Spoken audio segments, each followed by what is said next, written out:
tenga nenyika. Huyu ndiye Mwari wakatendera chivimbiso chake Abrahamu, Isaka na Jakobo kana tataurwa pasipano ururuzirwe vanhu vatema uchapiwa mbiri yake Mwari Baba. Iyi mbiri yake Mwari Baba isingafukutwe.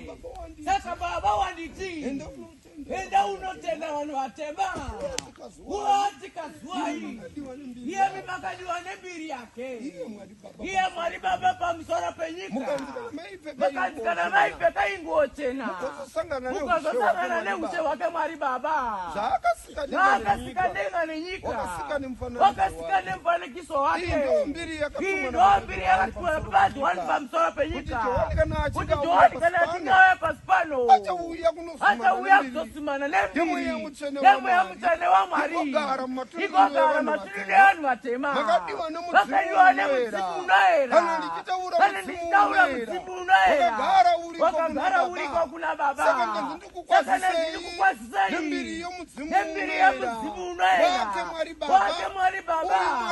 Uyu Mwari Baba uyu yagere mutatu. Saka kana ndichiona mudzimu unoera ndinoona Baba nimwana komana mutsene ziri pamwe chete.